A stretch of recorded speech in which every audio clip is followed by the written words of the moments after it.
You're listening to a DM podcast. We would like to acknowledge and give thanks to the traditional owners of the land we record this podcast on, the Yagara and Turrbal people, and their continued connection to the land and waterways on which we meet.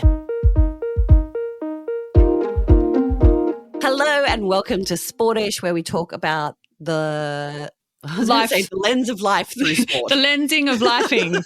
The lifing of lens with Sportish. Look at life through the lens of sport. Yes. There we go. Thank you, Georgie. It's early. I'm tired. I mean, it's not. It's lunchtime. You're approaching your 200th week, your double century of being pregnant. Do you realise that? Is that accurate? Well, shut up. You've had 5 pregnancies. Yes. A pregnancy goes for 40 weeks. Well, approximately. That's 200 weeks, Libby. That's too many weeks. Right? No wonder you feel like hell. I'm so tired. Well, on that vein, I have a story to tell you. Oh, God. I went for a swim this morning. Yeah. Because that's what I do on our recording days, is that we both prioritise doing some exercise. We do. And I'm really proud of us for that. We've come so far. We're practicing what we preach. Yeah, totally. And I think it's really good for us mentally, physically, all of those things. Anyway, I went for my swim this morning, and there's something about elderly gentlemen. Oh, no. No. I've had 2 comments from elderly gentlemen in the last week. I'm going to tell you both of them because I need to get it off bracing myself for what you're about to say. Last week the comment was, do you exercise regularly? Oh. And I said, oh, yeah. Did you just pull out an Olympic medal? I'm like, yeah, I try to. This one's from London. Yeah. Also, this is from Athens. And he goes, because my wife, she had 3 terrible, she had 3 terrible births. Terrible. Awful. Nothing like men explaining pregnancy. Her 4th one, she exercised regularly. She bore down 3 times and that baby was out. Too much information. We don't even know your name. I was like, is it that she exercised, or was it that because she was a 4th baby? They just walk out at that point. They're just like, hey, I'm here. Or,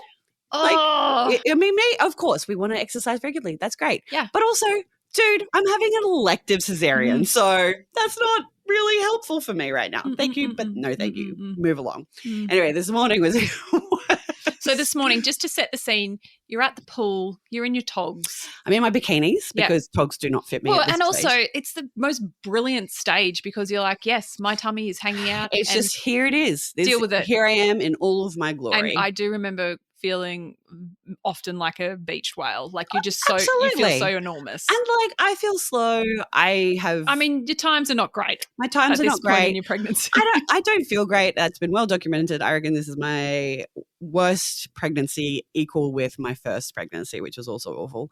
But I'm not feeling great about myself. But I'm there at the pool having a swim and I'm proud of myself. This guy comes up to me. He's like, oh, are you taking Bub or Bubs for a swim? Oh. And I was like, I'm just having one. Because, that's who I am. And he's like, oh, just one? Looks like it's big enough to be 3 in there. My God. What is wrong with people? Thank you.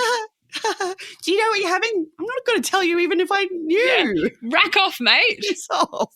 God. And I just wanted to say to people, and this is just in general, not pregnancy related, you don't have to comment on people's physiques or bodies. You can just say, hey, you're looking well. Yeah. That's a great one. Yeah. You're looking really well. Or you're looking really happy.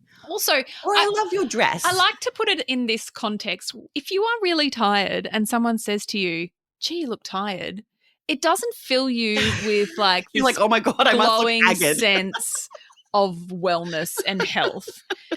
And similarly, if you're a pregnant lady and someone says, gosh, you're enormous, which I had once in a work setting. I had it weekly.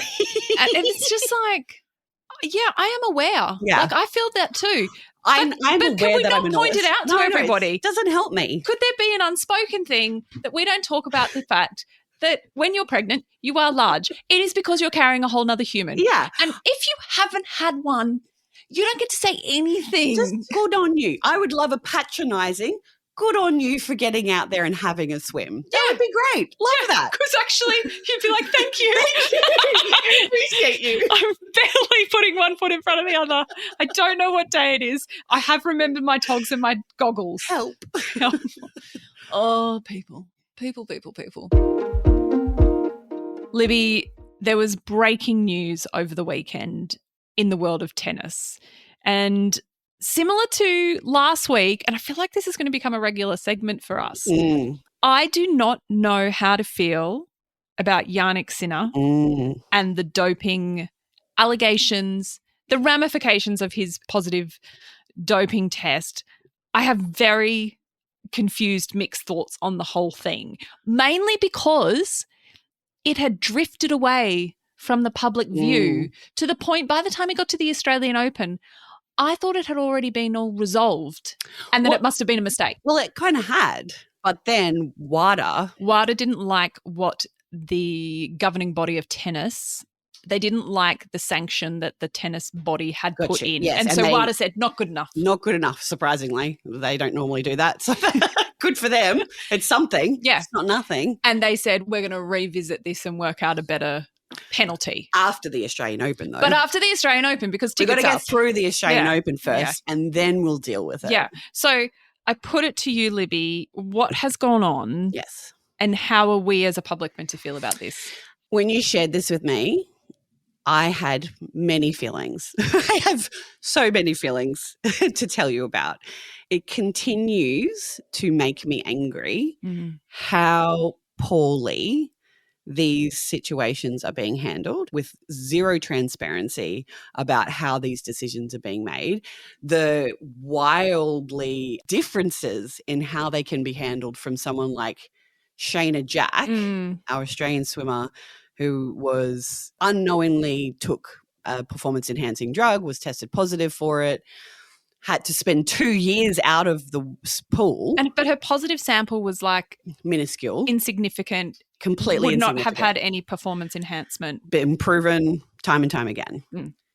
But she spent 2 years out of the pool and having to fight to get her, the mark against her name removed. Yeah, right? and she had to fight to go from being banned for 4 years to 2 years. 2 years was the deal she was able to cut with the governing bodies. And I think about Shayna Jack. Her entire reputation got dragged through the mud. Horrendous. But then I also think about the 23 swimmers in China who had a smidge of food poisoning that resulted in them having very performance-enhancing drugs in their systems, which we didn't know about for like 2 years. And they went to an Olympics and competed and everyone was like, but it's fine. It's fine. We've had a chat to them. There was something happening in the kitchen. Chill out. Weird. It was like a spice. Yeah. There's a spice that was mistakenly added. No, it wasn't.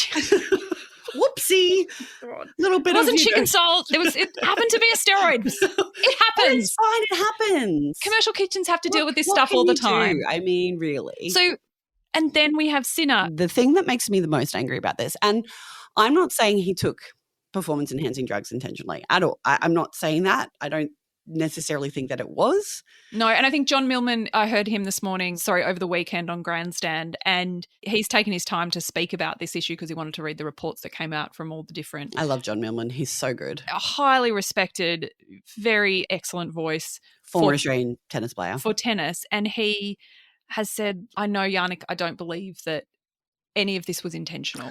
And I have to believe that too because and this is where I don't know how to feel about it. This is why we're conflicted because I was like, I really like him as a player. I love him as a player. He is so beautiful to watch. He reminds me of Roger Federer. He seems sweet. He seems well-intentioned. He doesn't seem like a dick, right? No. Like I like that about him. Yeah. And if he did have the minuscule amount of performance-enhancing drugs, which it seems like there was a case to be made, the way that it has been handled is so disgusting and it creates an environment where there is zero trust in the drug agencies involved. And how are we as athletes supposed to be? Wait, I love obviously. Fifth pregnancy, still an athlete. Still an athlete. Could be carrying triplets, still an athlete. But how does that create an environment where athletes want to be drug tested and, all of the things that they have to do to, apply themselves and, make sure all the checks and balances are in place to make sure that it is a clean sport across the board, whatever sport you're playing, when you can't trust the drug agencies. And what disappointed me the most, sorry, I'm cutting you off. No. Because I'm raging. The ramifications are coming after the Australian Open. He's getting 3 months banned. He will be back before a lead-up meet before the French Open.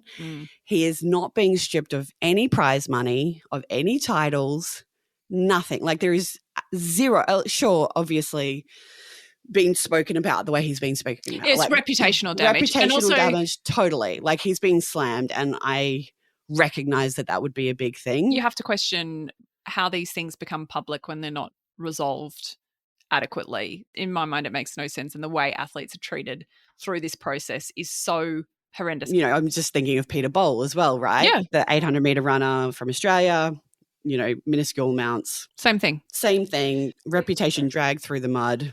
That's not okay. Like, these things need to be managed. They need to be dealt with, and dealt with consistency and transparency. Whatever country, whatever athlete, whatever sport, there needs to be consistency. With the drug agencies and the testing regime, there's a guilty until proven innocent. I was going to say it was bias. I don't think bias is the right word, but that's the approach that's taken.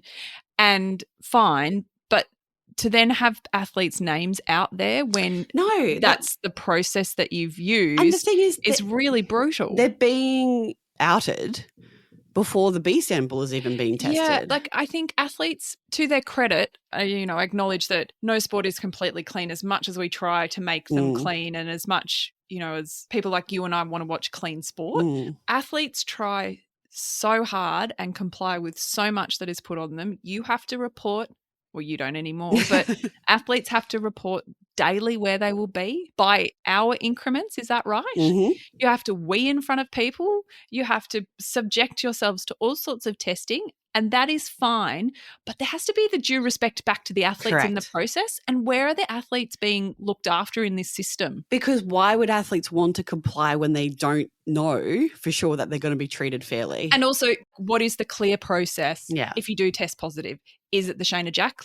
Is it the Chinese swimmers? Is it Yannick Sinner? Like, which avenue will you fall into? Because it doesn't seem to be, or is it a Peter Bowl? Like, it doesn't seem to be based on the size of your sample or the trace in your sample. For me, and I've seen this again and again, it becomes what it feels like, whether it is or not, but what it feels like to be if you're a big fish, they want to take care of you. If you're a little fish, you're expendable. That is shit. And that is so and you can bad. be sacrificed as being like, oh, look at the good job that we're doing. But does it also come down to your pay packet? Like, if you're in tennis, which is really well funded and players earn a lot of money out of that, are you able to retain better legal representation than a swimmer or an athletics runner who doesn't have that disposable income? So it has to come back to consistency and transparency across WADA and all of the agencies across the world.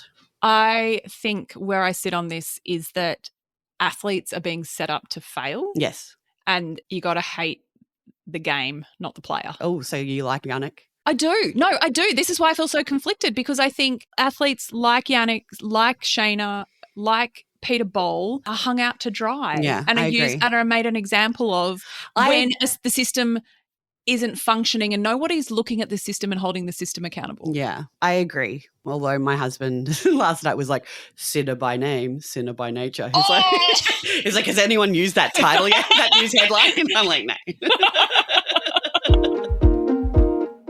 Libby. Georgie. We need to do edition 2 of F1 updates. Please. So last week we looked Lay it on me. We looked at Lewis. We brought you back up to speed on which colours you can expect Lewis to be seen in. It's red, but it's not red off the track. No, it's very European. Spunky off the track. Like schmick. Libby thinks it's spunky. I would just say it's like refined. Am I showing my age by saying spunky? No, I think it's more like you think Lewis is quite like... He's a handsome little devil. Yeah, that's fine. So today we're going to talk about which teams all the drivers are on this year, because there has been Thank goodness, movement. Georgie, because I have no idea who is where. Okay, so do you have any clue about any of the movements? All I know is Lewis Hamilton and Charles Leclerc is with Ferrari. Yes, correct. I know George Russell Yes. is with Mercedes and Toto, but I don't know who the other person So is. the new driver for wait, Mercedes. no. I think I know. Is it the Aussie? No. No. Okay. The new driver for Mercedes is Andrea Antonelli. No idea. So He's brand new, right? Here's my favourite fact about him. He's only just got his driver's license this weekend. Should he be on the track? I was like, is he 12? So you mean to say you can drive a car at those speeds on a private track, but you're not allowed to drive a car? And the answer would be yes. How old is he? I think he's just turned 18. Is he like the youngest ever? He's like the third youngest driver to participate in a Formula One Grand Prix. That's incredible. Yeah. Well done. And Where's he now from? I want to say he's Italian. Antonelli does sound Italian. Yeah, oh yes, because he got his license in Italy. There you Good work, Kimmy. go. You're now qualified to drive. Yeah. I would love to know if he would have been allowed to drive if he didn't have his license. Unfortunately, we'll never know. We will never know. So Mercedes are obviously going with a young team. Yep. Building back up. Yeah. Interesting. Well, and from what I understand, the pundits in the sport, Of which we are one. we're not pundits. We're not pundits. We don't know Okay. enough to be pundits. That's for sure. No, these were the guys who were like sitting like in one of the factories talking about engines and stuff like that. Got you. Those pundits. Yeah. Like deep punditry. My husband looked at me, he's like, you really watch this stuff now? I was like, I need to understand what's going on. So they have said there's this sort of consensus that 2025, we're not going to see a whole lot. There's been a whole lot of shuffling around and all that sort of thing. But the big leaps in the cars are not going to come to 2026. Ooh, So we're sort of interesting. resetting this season.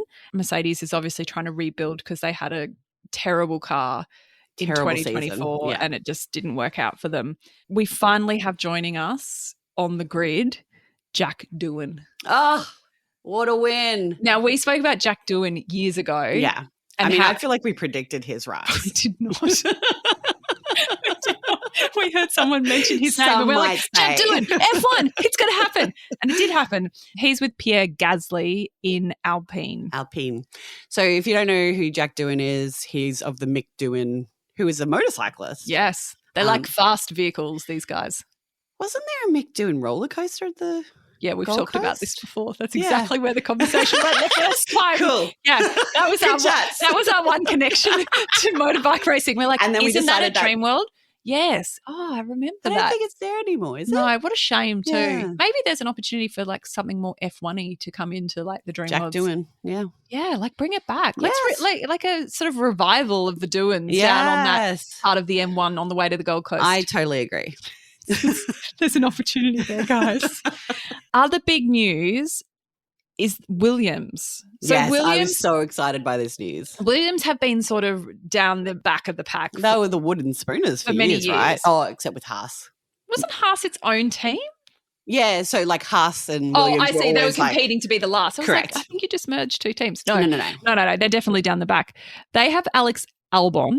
Yes. Now, remember, he did race for Red Bull very early on and got dropped. Yes. He got dropped to the second Red Bull team. Yeah, RB. RB now. RB, which But- is now Racing Bulls. Oh, That's, I yeah. mean, that's just too It's much. creative, isn't it? Just come up with a different name. So Albon, I don't know when I can't remember exactly when he moved to Williams, but that's where he is. And joining him at Williams is Carlos Sainz. Carlos Sainz That is where he has ended up. So Carlos got bumped from Ferrari. from Ferrari because Lewis took priority. Red Bull weren't going to have him because they've picked up Liam Lawson, who's like a hot young New Zealand up-and-comer who Yes. could race very quickly. Yeah, he's cool. And no one knew where Carlos was going to end up. He's ended up at Williams. I'm sure he's stoked about it. Although I'm sure he he has was a spot on the grid. He has a spot on the grid, which is great. And I reckon Danny Ricciardo would be jealous of that, Absolutely. as would Sergio Perez. Yes. Who Chico's has- out. He's out. Yep. He's got nowhere to go. And maybe he's done. Maybe he's over it. I don't know. Who's the guy who's like, is he Swedish and he Nico Hulkenberg? No. The guy who has the mullet who Australian. What's his name? Valtteri. Valtteri Bottas, yes. Yeah. Oh, I love him. He's off the grid too now. Yeah, but he's like... It's like he's an Australian ambassador. But he's also like, you know how Daddy Rick took on like an ambassador role with Red Bull? And so he was their third driver, but also like... Oh, because he's a third driver, I think. He must be, because he's everywhere when it comes to it, and he's still floating around. That's the only reason I can think he's still... Yeah, I love it. But he's a very good ambassador for the sport. And he's for Australia. And for Australia, which was a plot twist I didn't see coming. The other thing to note about Williams is that over the weekend, Atlassian, which is Mike Cannon-Brookes' technology company, would you describe it as a tech company, has gone on as the lead brand partner for Williams. They haven't had a brand partner for years. It's so this exciting. is massive, particularly because it gives them a whole lot of cash. Money, which we know is really helps the cars go around the track, but also technology. Yes. So to have that technology injection, and that is really important because the other person that's part of this Williams contingent is the guy who used to be part of Toto's team at Mercedes. So his name is James Vowles, and he was like Toto's 2IC, I think. Yes. I mean, he probably had a more specific role than that. But for us lay people who don't really understand motor racing, he was there. He was there. He was part of Mercedes. He went to Williams. I think there's like a parent-child relationship between Williams and Mercedes, sort of like Racing Bull and Red Bull Racing, that sort of connection. I think that happens with Williams as well. And so you put all those components together. With a Carlos Sainz. That's his name. No, that is his name. And who knows what might happen on the grid. It could be really interesting. And if 2025 is sort of not the year, it's a good consolidation year for these. I think the prospects for Williams is kind of exciting. If people don't know it's who fair to Mike say Cannon we wouldn't Brooks actually know. But no, I mean, I think it's really exciting, Georgie. I know my stuff. Don't place any bets based on this whatsoever. Mike Cannon-Brookes, though, is a pretty ingenious kind of guy and is obviously incredibly successful in the technology space and is also trying to change the world in positive ways, which is kind of nice considering other... Using his tech for good, not evil. Unlike other people and he's like at this stage in the world. Billions of dollars for like the promotion of sport. And I am all for it. But also, climate. He's doing climate stuff. Yeah, he's getting stuff done. Also, Yuki's in Racing Bulls. How is that guy still racing? Like, I mean, no offense to Yuki, but like he doesn't seem to place all that often, like in the top 10. He doesn't seem to score points and he seems to crash He crashes a lot. That's all I really get on Yuki, but I think he still placed better than Daniel Ricciardo last year. So he's still... Well, that's not ideal for Danny Rick, is it? It's not a good look. So yeah, in that Racing Bulls, which is like that second tier Red Bull team, you have Yuki and Isaac Hajar. I don't actually know anything about Isaac, so we look forward to learning more about him. But he's another one that's new to the whole shooting match. And do you know what that means, Libby? That's more characters for next year's edition of Drive to Survive. Libby, would you like to break it to the sporties? Oh, I'm devastated, Georgie. I assume you're going where I'm going. The cancellation of the best show on Netflix. So, I mean, I think they shot themselves in the foot last year when they released Unchained, which is all about the Tour de France, 2 weeks before the actual Tour de France. Why is that the worst part? Because who has time to watch that much content before they're then staying up for the next 3 weeks watching actual sport? Well, I managed to do it, Georgie. And you obviously could potentially be carrying triplets. Well, come on. You're obviously not hustling hard enough in the sports documentary department. It was so interesting when I saw this news that this will be the last season that comes out before the Tour de France again. Do you think it's an access thing? Do you think the teams didn't like the access that Netflix had? It's really interesting because at the moment I am watching a very old documentary called The Armstrong Lie. It was released in 2013, so a long, long time ago, of course, about Lance Armstrong, renowned drug cheat. Is that what you call it? I don't know how else you could describe it. Yeah. So he went on Oprah. He admitted for his entire career, essentially, that he had been doping. Systemic doping. Yeah. He was the 7-time winner of the Tour de France. Before that sort of stint of wins, he had pretty hectic testicular cancer. Yeah. Made him really sick. It was all through his body, which I had no idea about. I thought it was just in the testicles, but he had lesions in his brain, his lungs, his abdomen, everywhere. So this guy was like on the edge of death. he somehow went through all of that treatment and came back and, was a great athlete beforehand, usually only in the short events, like the day events. Yeah.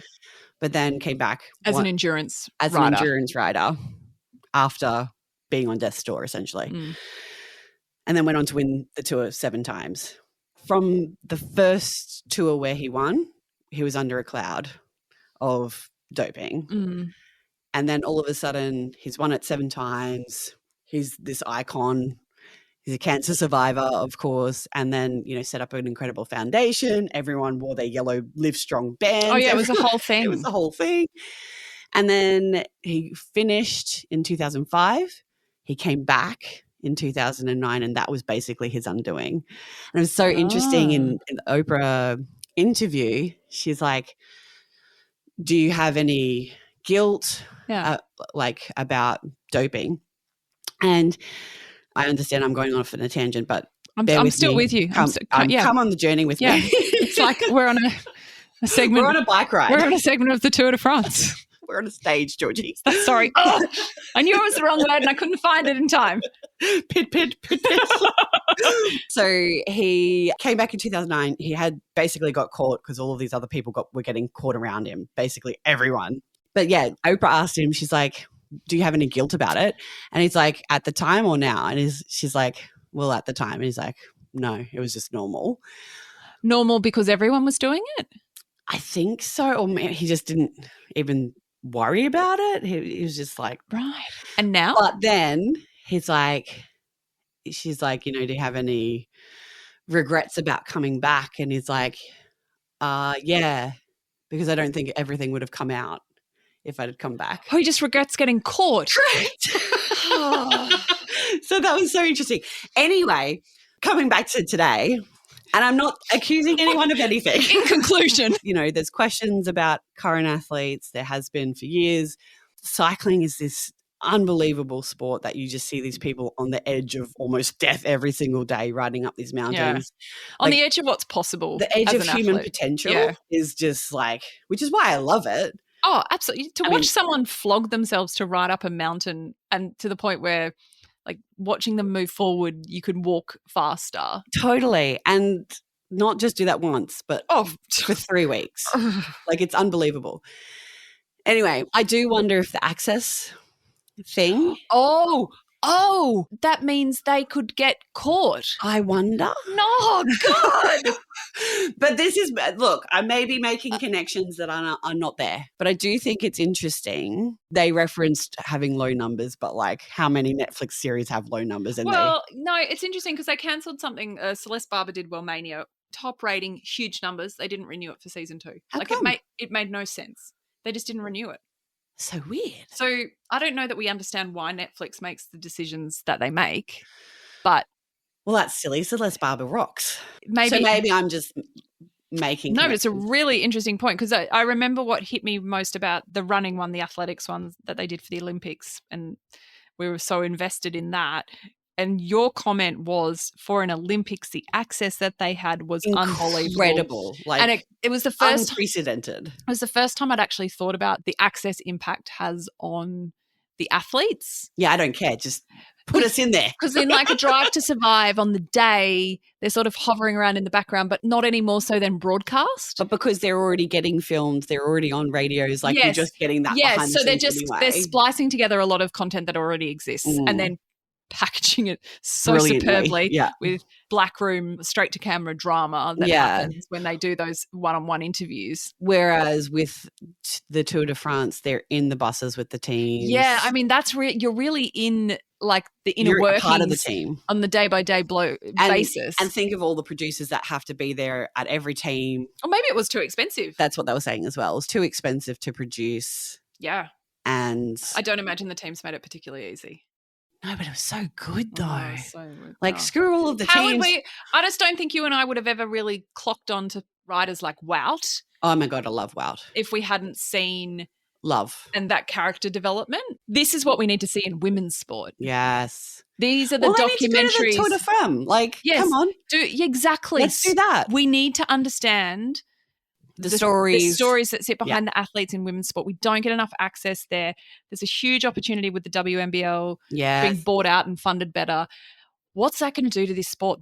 We want on the ground. We want to see that evolution happen. Totally. So Netflix, if you could just greenlight that, that'd be great. That'd be great. Listen to us. We're very clever. No, we're not. Thank you so much for listening to this week's episode of Sportish. We will be at the Australian Sports Commission Media Awards, Libby. We fancy. We're as shocked as you guys. No, we are delighted and humbled to have been nominated in 2 categories, one for Best Sports Podcast and also as Rising Stars, which of course we are. At our age. At our ripe old age, we're very pleased to be. We're so stoked. We will humbly accept that acknowledgement. It's been a long time since we've been a rising star in anything. Good luck to us. Good luck to us. Have a fabulous week, everybody. Thank you for listening, and we will speak to you again next week. Bye. Bye.